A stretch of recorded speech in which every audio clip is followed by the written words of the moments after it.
Yo, what is going on, guys? Welcome back to Luke Games, and today I'm doing another competitive tutorial guide for another Switch game you all know and love. That is Splatoon 3. So I'm going to be teaching you guys how to play this game competitively today based on a lot of tips that I have acquired from other people and tips I've come up with myself. So I hope you guys enjoy this video. Let's get right into it. So to start for this video, the first tip I'm going to give you guys is, assuming that you've already mastered the basics of Splatoon and you're ready to hop into the competitive scene, you should definitely choose a main and secondary weapon. So if you don't know already, weapons are very important in Splatoon 3, especially which ones you pick. Now, you can pretty much pick any weapon in the game, but I would definitely not pick the Splattershot Jr. I mean, I've seen some people use that as like their main weapon and stuff, but I don't know about that one. That's kind of controversial in my opinion.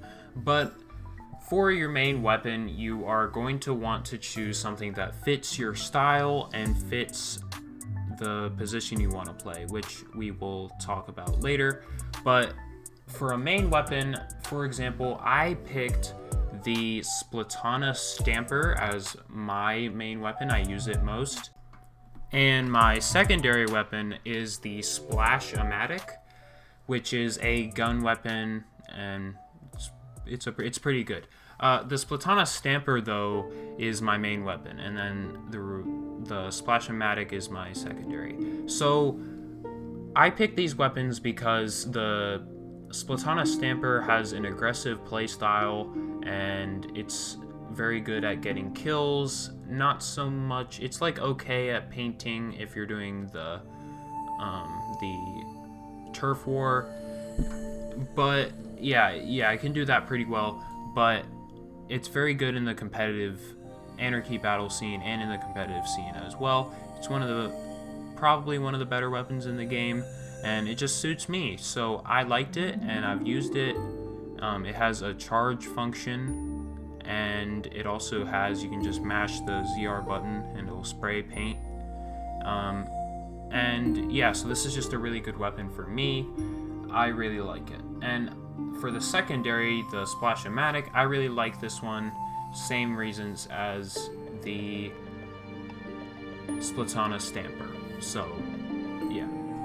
The next tip I'm going to give you guys might seem a bit repetitive, but it is extremely important, and you probably also will see this in a lot of other Splatoon 3 and just general guides for getting good at something.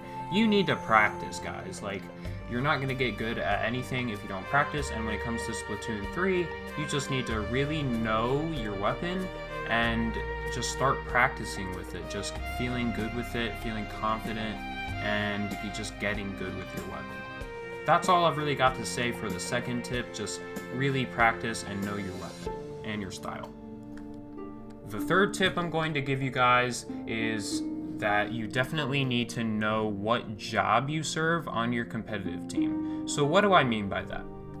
So the types of jobs or roles that you can have on a Splatoon 3 team, and remember the teams are of 4 players. So the 3 roles in Splatoon 3 are Slayer or Frontline, Support, and Anchor or Backline. So first I'm going to talk about Slayer, which is the position that I play in competitive Splatoon 3.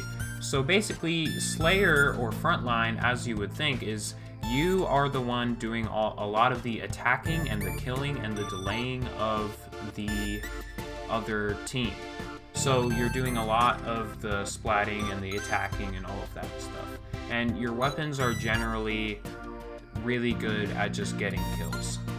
The support role is pretty self-explanatory. It's just like you're supporting your team, and your weapon is really good at completing the objective if you're doing anarchy battles, and you're really good at helping out your team. Not so much by getting kills, but you can get kills, and you're pretty much just helping out your team. An Anchor backline usually has longer ranged weapons, and these weapons can usually get kills from far away, and they can help your team out in that way, but usually from the back instead of the front or middle. The fourth tip I'm going to give you guys is you have to pick like really fresh outfits, and fresh in Splatoon 3 is a way of saying, I guess, you're kind of like good, or fresh as like new, and like just like it's a positive thing in Splatoon 3. So when I say you need to pick fresh outfits, you need to pick good and outfits that will help you.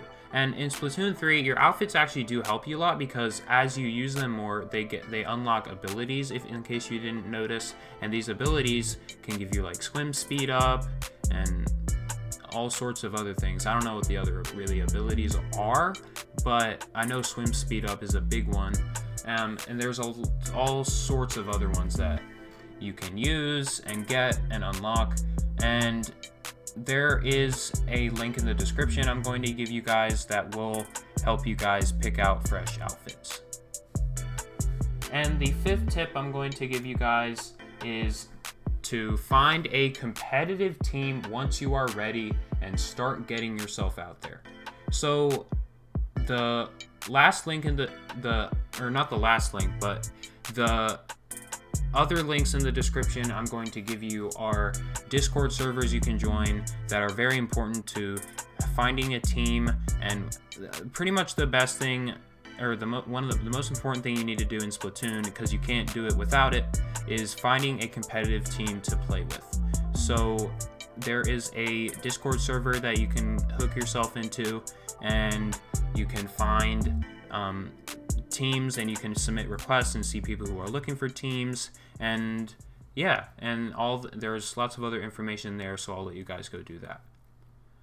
But without further ado, that's going to be the end of this video, guys. I really hope you enjoyed my tips, and I hope that these tips helped you. Make sure to subscribe, leave a like, comment down below what you thought, and punch the notification bell for notifications so you don't miss a single video. Thank you guys so much for watching, and I will see you guys in the next video. Goodbye.